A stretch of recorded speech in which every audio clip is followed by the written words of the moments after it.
नमस्कार, जय हिंद प्यारे दोस्तों। आप सभी का स्वागत है आपके बहुत ही शानदार से एग्जाम्पल प्लेटफॉर्म पर। तो कैसे हैं आप सभी लोग?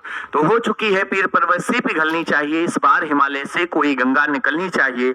और आग मेरे सीने में ना सही, आपके सीने में ही सही, लगी हो सिलेक्शन की आग तो बस ये आग लगनी चाहिए।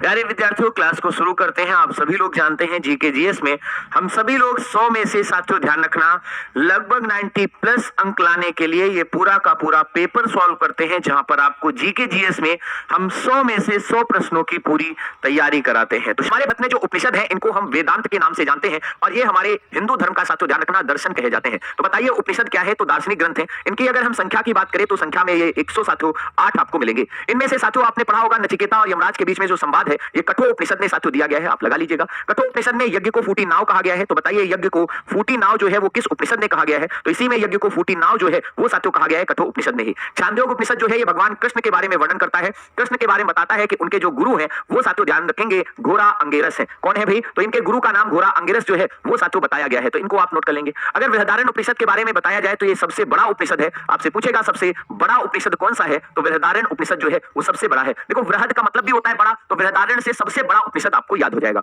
अगला सवाल बताइए, अंतरराष्ट्रीय न्यायालय का मुख्यालय इनमें से कहां पर है? जब साथियों हम यूएनओ को पढ़ते हैं, संयुक्त राष्ट्र संघ को पढ़ते हैं, जिसकी स्थापना 24 अक्टूबर को की गई थी 1945 में, इसके जब हम घटक या अंग को पढ़ते हैं तो उसमें आपको 6 अंग मिलते हैं, ध्यान रखना। उसमें एक अंग जो है वो आपको अंतरराष्ट्रीय न्यायालय का भी मिलता है, ध्यान रखना। इसको हम सभी लोग पढ़ते हैं अंतरराष्ट्रीय, साथियों ध्यान रखना, न्यायालय के रूप में। अंतरराष्ट्रीय जो न्यायालय है साथियों आपसे पूछेगा बताइए इसका हेडक्वार्टर कहां पर है, मुख्यालय कहां पर है? तो इसका हेडक्वार्टर द हेग में है, जो कि साथियों नीदरलैंड में पड़ता है। बताइए कहां पर है? तो नीदरलैंड में साथियों ये स्थित है। ये जो आपको अंतरराष्ट्रीय न्यायालय पढ़ रहा है, जिसके बारे में हम बात कर रहे हैं साथियों, इसमें कुल जज आपसे पूछे कितने हैं, तो कुल साथियों ध्यान रखना 15 इसमें जज होते हैं। और प्रत्येक का कार्यकाल कितना होता है? तो प्रत्येक का कार्यकाल जो है वो साथियों आप सभी लोगों को नोट कर लेना है, 9 वर्ष होता है। कितना होता है? 9 वर्ष होता है। साथियों आपको यह भी याद करना होगा कि 1/3 सदस्य, ध्यान रखना, 1/3 सदस्य प्रति 3 वर्ष पर क्या हो जाते हैं? प्रति 3 वर्ष पर साथियों ध्यान रखना रिटायर हो जाते हैं। यह आप नोट कर लीजिएगा, इसकी ये कंडीशन होती है जो आप सभी लोगों को याद रहेगी। बताइए मध्य प्रदेश की विधानसभा में निर्वाचित सदस्यों की संख्या कितनी है? हमारे यहाँ साथियों सबसे ज्यादा सर्वाधिक, अगर आपसे कोई पूछे बताइए विधानसभा में सीटें किस राज्य में है, सर्वाधिक विधानसभा की सीटें अगर देखें, विधानसभा की सीटें देखें तो वो साथियों हमें मिलती है यूपी में। कितनी है भैया? 403 है, 403 है।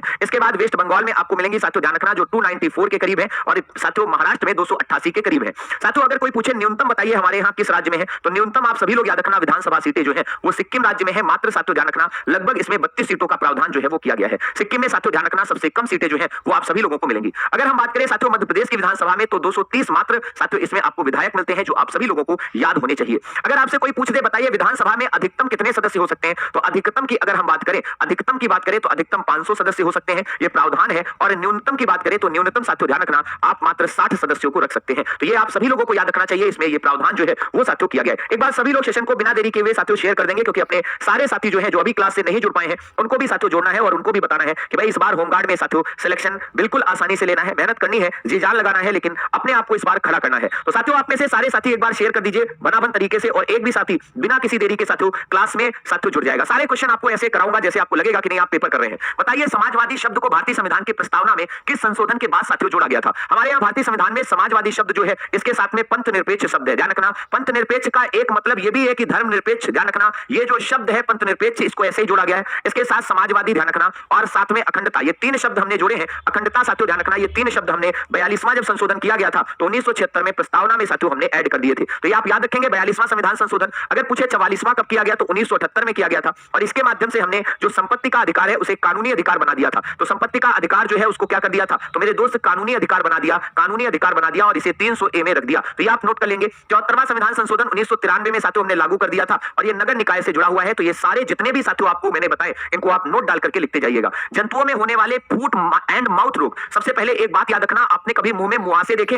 मुंह में साथियों ध्यान रखना छाले पड़ जाते हैं, मुंह में छाले, ये आप सभी लोगों को भी साथियों कभी ना कभी हुए होंगे। इसके साथ साथ में जैसे बकरी होती है, आप ध्यान रखना साथियों इसमें क्या पड़ जाते हैं, ऐसे ही छाले जो है वो मुंह में पड़ जाते हैं। इससे क्या होता है कि बकरी जो है वो चारा इत्यादि नहीं खा पाती है। ये रोग एक वायरस जनित रोग है, जिसे साथियों हम सभी लोग कहते हैं भाई साहब ध्यान रखना एक तरीके से फूट एंड माउथ रोग। आपको इसके लिए सबसे अच्छा है तरीका याद कर लो कि भैया हमारे जो बॉडी में एक तरीके से भाई छालों वाली बीमारी हो जाती है, याद है आप सभी लोगों को? कौन सी बीमारी हो जाती है गुरुजी? हमने पढ़ा था वो बीमारी जिसमें छाले पड़ जाते हैं पूरे शरीर में, चिकन पॉक्स कही जाती है, जिसको हम सभी लोग चिकन पॉक्स के नाम से जानते हैं। वो चिकन पॉक्स आप सभी लोग याद रखना है भाई साहब, ये आपकी वायरस जनित बीमारी है, आपने पढ़ा होगा, ना याद हो तो लोड कर लेना। कवक के बारे में आपको मैंने बताया है भैया, गंजा हो जाता है व्यक्ति, याद रखना उम्र से पहले ही गंजापन आ जाता है, इसके साथ दांत खाज और खुजली जो है वो साथियों हो जाती है, ध्यान रखना। बैक्टीरिया बैक्टीरिया से होने वाले रोग आपको हमने पढ़ाए थे, हैजा होता है भाई साहब, डिप्थीरिया होता है, ध्यान रखना। डिप्थीरिया किससे हो जाता है? बैक्टीरिया से हो जाता है। कुष्ठ हो जाता है, निमोनिया रोग हो जाता है, निमोनिया, ध्यान रखना। हेडिटाकुनिटी, ध्यान रखना। इसके बाद आप सभी लोगों को पता है हमारे ये कुछ प्रमुख रोग जो है वो साथियों इससे हो जाते हैं। अगला सवाल देखिए, बताइए किस पौधे में बीज होता है लेकिन फल जो है वो साथियों एक तरीके से नहीं होता है? कभी आपने ताड़ का पौधा देखा है? गुरुजी हमने देखा है ताड़ का पौधा, ताड़ का पौधा। यदि आपने ताड़ का पौधा देखा है तो उस ताड़ के पौधे के समान ही, ध्यान रखना, यानी इसके समान ही, इसी के साथियों ध्यान रखना, समान ही साथियों एक पौधा होता है जिसको हम सभी लोग साइकस का पौधा कहते हैं। ये साइकस का जो पौधा होता है ये सबसे ज्यादा वियतनाम में पाया जाता है, ध्यान रखना, वियतनाम में पाया जाता है सर्वाधिक, वियतनाम में सर्वाधिक पाया जाता है, सर्वाधिक। और मेरे दोस्त याद रखना, ये जो साइकस होता है इसमें बीज होता है लेकिन फल नहीं होता। याद रखना क्या होता है? बीज होता है लेकिन फल नहीं होता है, ध्यान रखना। आप में से जो बच्चा मूंगफली को पढ़ रहा है, याद रखना ये बलुई मिट्टी में हमारे यहाँ होती है। बलुई मिट्टी जो है उसमें साथियों होती है, खासकर गुजरात और महाराष्ट्र जैसे राज्यों में, गुजरात में बहुत ज्यादा होती है, आप जानते हैं। आगे चलिए, बताइए जल्दी से फटाफट से, क्वेश्चन नंबर आपके सामने 7 है। बताइए अस्तोमासद्गमे इनमें से कहां से लिया गया है? वैसे आपने गायत्री मंत्र के बारे में पढ़ा होगा, सर हमने गायत्री मंत्र पढ़ा है, गायत्री मंत्र को पढ़ा है, ये ऋग्वेद में दिया गया है, ऋग्वेद में दिया गया है, और ऋग्वेद का जो तीसरा मंडल है, थर्ड मंडल है, उसी में दिया गया है। वाह गुरुजी, याद करा था हमने। इसी तरीके से अस्तोमासद्गमे इनमें से ऋग्वेद से ही लिया गया है, ध्यान रखना। अगर कोई पूछे किससे लिया गया है तो ऋग्वेद से ही लिया गया है, ध्यान रखना। ऋग्वेद से आप जानते हैं इसमें साथियों आपको 10 मंडल मिलेंगे। भैया पूछेगा बताइए ऋग्वेद में कितने सूक्त हैं, तो ये सूक्त याद रखना जिनको आप श्लोक कह सकते हो, भैया संख्या इनकी है 1028। अगर कोई पूछे बताइए इसमें ऋचाएं कितनी दी गई हैं, तो ऋचाओं की संख्या 10,452 है, ये भी आप याद रखना। ऋग्वेद में आप ध्यान रखना 2 से लेकर 8 तक के जो मंडल हैं इनको वंश मंडल कहा गया है, ध्यान रखना, वंश मंडल कहते हैं, वंश मंडल। 2 से लेकर 8 तक के मंडल वंश मंडल कहे गए हैं। यजुर्वेद जो है ये यज्ञ से संबंधित है, सामवेद जो है ये संगीत का पूरी दुनिया में सबसे पुराना, और साथियों अथर्ववेद जो है ये जादू टोना से संबंधित है, और साथियों इसमें औषधि इत्यादि का बोध कराया जाता है। जो ना जानते हो वो नोट कर लेना, बाकी जो जानते हो उसको छोड़ते चलना, स्पीड अपनी मेंटेन। बोलो सभी लोग तैयार हो? अगला सवाल, हाल ही में सरकारी और निजी दोनों क्षेत्रों में मासिक धर्म अवकाश नीति लॉन्च करने वाला भारत का पहला राज्य इनमें से कौन सा था? Which state recently became the first state in India launch the, ध्यान रखना, ministerial leave policy in both the government and private sector. ये भारत में मानवता को ध्यान में रख करके, यानी एक तरीके से इसे आप कह सकते हो मानवता को ध्यान में रख करके किया गया, ध्यान रखना, मानवता को ध्यान में रख करके, ध्यान रखना, ध्यान में रख कर किया गया प्रयास है, रख कर किया गया साथियों, ध्यान रखना, किया गया साथियों क्या है? प्रयास है, प्रयास है। अगर आपसे कोई पूछे ये प्रयास बताइए कब किया गया है, तो अक्टूबर 2000 साथियों ध्यान रखना 25 में किया गया है। और ऐसा करने वाला हमारे भारत का पहला राज्य बना है कर्नाटक, जिसने ये साथियों ऐलान किया है कि उस राज्य में जो भी मासिक धर्म चक्र अर्थात जो महिलाएं परेशान है इस समस्या से, उनको छुट्टी दे दी जाएगी, ध्यान रखना, इसको आप नोट कर लेना। अगला सवाल, बताइए हाल ही में भारत ने किस देश को प्रदूषण लीक दवा, जिसको हम सभी लोग पर्शियन ब्लू कहते हैं, इमरजेंसी सहायता में भेजी गई है? Indonesia, Singapore, Thailand, Malaysia. आप खुद ही देखिए हमारे यहाँ क्या प्रदूषण की मात्रा कम है। आप एयर क्वालिटी इंडेक्स जो है उसको उठाकर देखिए, इसमें हमारे भारत के प्रदूषित शहरों में दिल्ली, जिसमें भाई साहब देश की सांस बसती है, वहीं पर सांस लेने की समस्या है। आप सोचिए, मतलब ऑक्सीजन की मात्रा कम है, लेकिन फिर भी भारत जो है वो लगातार प्रदूषण लीक दवाओं को भेजने के लिए काम कर रहा है। अभी हाल ही में भारत ने इंडोनेशिया को साथियों ये दवाएं जो है वो भेजी हैं। आप सभी लोग याद रखना, इंडोनेशिया एक द्वीपीय देश है, आप जानते हैं, सुमित्रा इत्यादि इसके आसपास पड़ते हैं। ऑस्ट्रेलिया का साथियों एक तरीके से इस पर दबदबा देखने को मिलता है। इसके तहत भारत ने साथियों ध्यान रखना जो दवाएं भेजी हैं उसके बदले में एहसान एक फिल्म भेजा है। भाई साहब ध्यान रखना, पैसे मिले हैं भारत को, क्योंकि एहसान हम किसी पे अब नहीं करते, पहले करते थे। हाल ही में किस लैटिन अमेरिका देश में इच्छा मृत्यु जो है वो वैध कर दी गई है? देखो हमारे भारत में इच्छा मृत्यु जो है वो नहीं है। अगर आपसे कोई कहे कि बताइए क्या भारत में इच्छा मृत्यु है, भारत में इच्छा मृत्यु है क्या, मेरे दोस्त ध्यान रखना, तो आप कहेंगे नहीं सर भारत में इच्छा मृत्यु नहीं है, अगर आपने मांगा आपको मौत मिल जाए, ऐसा नहीं है। भारत में ये डिसीजन जो है, इसका निर्णय जो है वो कौन ले सकता है? तो निर्णय जो है वो साथियों हमारे देश में सर्वोच्च अदालत ले सकती है, सर्वोच्च अदालत जो है वो लेती है, ध्यान रखना। और इसके बाद अगर रोक लगाने की बात करें तो सर्वोच्च संस्था साथियों ध्यान रखना, संस्था के रूप में यही है जो रोक सकती है। और सबसे बड़ी चीज ये है कि राष्ट्रपति जो है वो इस पर क्या कर सकता है? अपनी साथियों ध्यान रखना एक तरीके से राय और बाकी डिसीजन ले सकता है। मतलब राष्ट्रपति जो है वो कुछ भी बदल सकता है, क्योंकि राष्ट्रपति के पास मंत्रिपरिषद होती है और उसी के प्रस्ताव पर वो साथियों ऐसे डिसीजन जो है वो लेता है। लैटिन अमेरिका के देशों में आप देखेंगे इसको कहते हैं नया अमेरिका, ध्यान रखना, इसको क्या कहेंगे सर? नया अमेरिका जो है वो इसको कहते हैं नया अमेरिका कहते हैं। और लैटिन अमेरिका की अगर हम बात करें उसमें ना तो ब्राजील मिलेगा, ना तो साथियों चिली मिलेगा, उरुग्वे जो है उसी में आपको लगाना है, फटाक से लगा लीजिए, खत्म करिए। अगला सवाल, बताइए भारतीय संविधान के अंतर्गत कल्याणकारी राज्य की अवधारणा इनमें से किस अनुच्छेद में दी गई है? देखो कल्याणकारी अवधारणा हमारे राज्य के नीति निर्देशक तत्वों का, नीति निर्देशक जो तत्व है, ध्यान रखना, निर्देशक जो तत्व है उनकी साथियों मूल एक तरीके से क्या है? विशेषता है। मूल विशेषता इनकी नीति निर्देशक तत्वों की है। तो अब बात खत्म हो गई यहीं से, जब मूल विशेषता इनकी है तो आप लगा लो जल्दी से। देखो अनुच्छेद 49 जो है इसमें नहीं लगा सकते, क्यों नहीं लगा सकते? इसमें विधान किया गया है कि भैया हमारे यहाँ जो विशेष तौर पर एक तरीके से कार्य किए जाएंगे। आप सभी लोगों को अनुच्छेद 51 में विदेश नीति के बारे में बताइए, अनुच्छेद 49 में क्या है जल्दी से? अनुच्छेद 51 में विदेश नीति के बारे में प्रावधान किए गए हैं। अनुच्छेद 31 में आप सभी लोग जानते हैं धन से संबंधित था, जिसको हमने हटा करके अब 300A में कर दिया है, मतलब संपत्ति का एक तरीके से प्रावधान जो है वो हटा दिया है। बचा एक ही अनुच्छेद 39, आप लगा लीजिए। अनुच्छेद 49 में आप में से पूछा जा रहा है बताइए क्या है? जो बता देगा भाई साहब ध्यान रखना उसके लिए बहुत ही शानदार सा मैं गिफ्ट दूंगा। जल्दी से बताइए, आप में से कोई बता सकता है? जल्दी से बताओ। 3 पॉइंट है अनुच्छेद 49 में, 3 बिंदु है, ध्यान रखना, 3 बिंदु है, 3 बिंदु है। आप में से अगर कोई एक भी बता दे तो मजा आ जाए। कभी कभी सुना है अरे गुरुजी भाई साहब स्पीड कम कीजिए बहुत तेज है। वाह जी वाह, ये स्पीड तेज लग रही है, मैं तो भाई साहब इससे तेज बढ़ाता हूं। है एक बच्चा कह रहा है किसी किताब में इतनी इतनी रिचाएं दी गई हैं। अरे भैया किसी किताब में 10,562 भी दी गई हैं। मैंने क्या कहा, याद कर लीजिएगा, जितना बताया गया उतने पे ध्यान दीजिए। समझ में आया? चलिए आ जाइए जल्दी से, फटाफट जल्दी से, आपको मौका दिया गया है, मौके का फायदा उठाइए। मौके का एक तरीके से इतिहास गवाह है।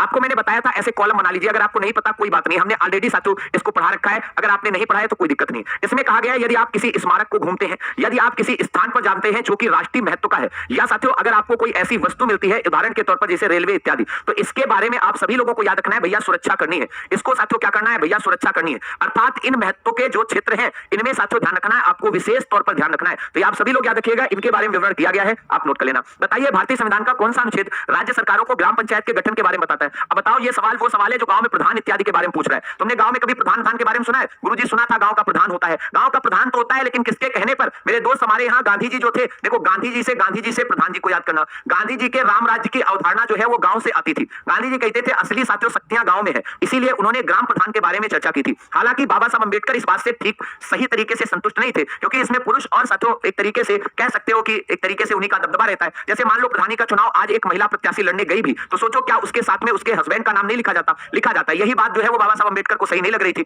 दलितों का यहाँ पर साथियों एक तरीके से उपेक्षा होगी ऐसा कहा जाता था। साथियों उन्होंने इसी वजह से इसका समर्थन नहीं किया था। अनुच्छेद 51 में विदेश नीति है। अनुच्छेद 32 जो है ये हमारे यहाँ संवैधानिक उपचार है। आप सभी लोग याद रखना, संवैधानिक उपचार जो है वो किस अनुच्छेद में है? तो अनुच्छेद 32 में किए गए हैं। ये जो संवैधानिक उपचार है मेरे दोस्त, आप सभी लोगों को याद रखना है, बाबा साहब अंबेडकर ने इन्हें संविधान की आत्मा कहा है। तो इन्हें क्या कहा है? संविधान की आत्मा कहा है। तो बताइए किस अनुच्छेद को संविधान की आत्मा कहकर के बाबा साहब अंबेडकर ने संबोधित किया है? तो इसे ही कहा है। अनुच्छेद 37 में क्या कहा गया है? इसमें कहा गया है कि जो डीपीएसपी है यानी राज्य के नीति निर्देशक जो तत्व है डीपीएसपी, इन्हें न्यायालय से प्राप्त नहीं कर सकते। इन्हें न्यायालय जो है उससे साथियों ध्यान रखना से प्राप्त नहीं कर सकते, प्राप्त नहीं कर सकते, नहीं कर सकते। तो कुल मिलाकर अनुच्छेद 37 भी याद हो गया, अनुच्छेद 37 भी याद हो गया, अनुच्छेद साथियों 32 भी याद हो गया। क्या फायदा, कुछ छूटे ही नहीं। बताइए भारतीय कृषि अनुसंधान परिषद के अनुसार भारत में कितने प्रकार की मिट्टी पाई जाती है? अब मेरे दोस्त ध्यान से देखना, ये हमारा भारत है, उत्तर से लेकर दक्षिण तक भारत में कुल 8 प्रकार की मिट्टी पाई जाती है। 8 प्रकार की मिट्टी जो है वो पाई जाती है। इनमें से बताइए सर्वाधिक कौन सी मिट्टी है? तो सर्वाधिक साथियों ध्यान रखना जलोढ़ मिट्टी पाई जाती है। सबसे ज्यादा कौन सी मिट्टी है? तो गुरुजी हमने पढ़ा है जलोढ़ मिट्टी। और ये याद करना, जरा दिमाग में बसाना कि जलोढ़ मिट्टी भारत में सबसे ज्यादा कहां पर पाई जाती है? तो जलोढ़ मिट्टी सर्वाधिक जो है वो मेरे दोस्त यूपी में पाई जाती है। ये आप सभी लोग याद रखना। इस जलोढ़ मिट्टी में आप जानते हैं भैया गेहूं की फसल खूब होती है, तो ये भी आप याद रखना। 8 प्रकार की मृदा होती है, आप नोट कर लीजिएगा। इसमें जो बलुई मृदा होती है हमने उसके बारे में भी बताया था। इसमें साथियों मूंगफली इत्यादि की फसल खूब होती है।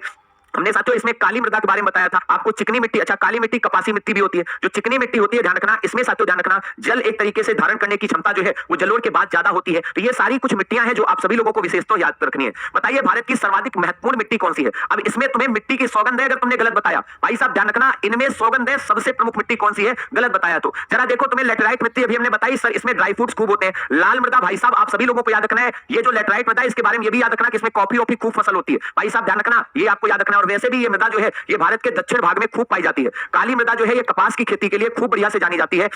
बस एक ही बचा भारत में सर्वाधिक महत्वपूर्ण मृदा जलोढ़ मृदा है, क्योंकि ये मृदा जो है ये हमारे भारत के उत्तरी भाग में यूपी इत्यादि में पाई जाती है। तो अगर पूछ दे बताइए गंगा का जो मैदान है उसमें सबसे ज्यादा कौन सी मृदा फैली हुई है, तो भैया याद करके देख लेना, गंगा का मैदान मतलब सीधे के सीधे जलोढ़ मृदा। अगला सवाल देखिए, बताइए गंगा नदी के किनारे स्थित सबसे बड़ा शहर कौन सा है?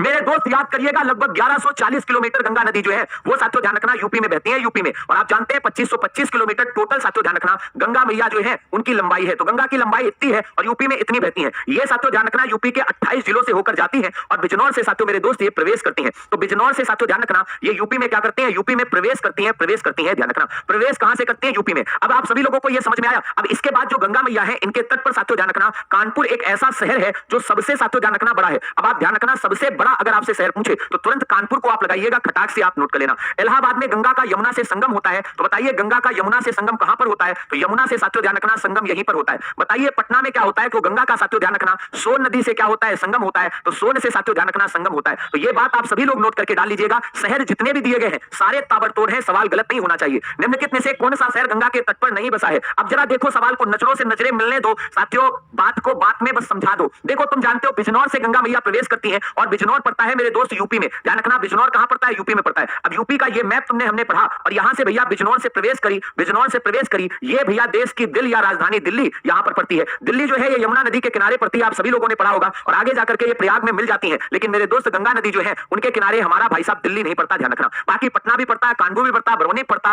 खेल खत्म भाई साहब। एक एक चू चू करके सवाल तुम्हारे सामने ढेर होंगे। बताइए गुजरात के लोक संगीत में आमतौर पर कौन सा तार वाद्य यंत्र उपयोग किया जाता है? स्टैटिक जीके में जी तोड़ मेहनत कर लो। हम सभी लोग जानते हैं गुजरात में भाई साहब, हम सभी लोगों को याद होगा कि अभी हमने पढ़ा भी था, यहाँ पर दो प्रकार के उत्सव मनाए जाते हैं। एक तो गरबा उत्सव मनाया जाता है, साथियों ध्यान रखना। दूसरा डांडिया पूछेगा, बताइए कहां पर खेला जाता है? तो डांडिया जो उत्सव है ये मेरे दोस्त ध्यान रखना गुजरात में ही आपको मिलेगा। कहां पर होता है मेरे दोस्त, जल्दी से बताओ सभी के सभी। तो आपने पढ़ा है सर डांडिया उत्सव जो है ये भी हमारा गुजरात में होता है। अब आपसे पूछ रहा है बताइए इनमें से कौन सा भाई साहब लोक संगीत आमतौर पर तार वाद्य यंत्र का उपयोग किया जाता है? अच्छा आपने सुना होगा वीणा जो हमारा होता है, ये आप सभी लोगों को याद होगा। सर वीणा जो है वो हमने पढ़ा है, ये वीणा जो है ये हमारा सबसे पुराना वाद्य यंत्र है। पुराना वाद्य यंत्र किसको कहते हैं? पुराना वाद्य यंत्र कहते हैं। और भैया जो हमारे यहाँ समुद्रगुप्त नाम का राजा हुआ था, समुद्रगुप्त नाम का राजा हुआ था, उसने अपने सिक्कों पर वीणा को ही एक तरीके से दिखाया था। ये आप सभी लोगों को याद रखना है। अब तुम एक बात बताओ, तुमने पढ़ा होगा तार, तार से देखो तुम्हारे यहाँ जंतुर पढ़ाया जाता है, जंतुर से जंतर को याद करो। तुम सभी लोग जानते होगे गुजरात में लोक संगीत आमतौर पर तार वाद्य यंत्र उपयोग किया जाता है जिसको जंतर कहते हैं। ध्यान रखना जंतर, ये जंतर ऐसे साथियों तार के रूप में होता है, अगर आप एक हिस्से में इसके दबाते हो तो पूरा एक तरीके से बज जाता है। ध्यान रखना।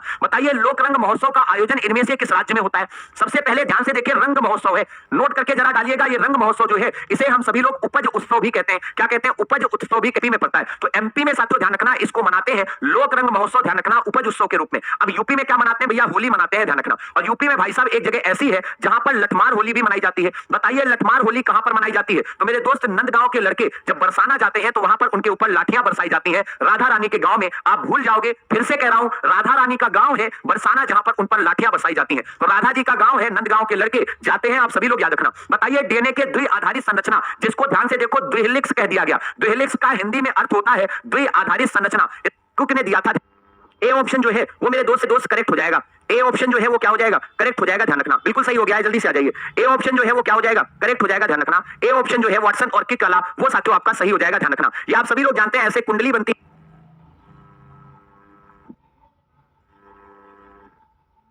आंदोलन का इनमें से पिता हुआ था।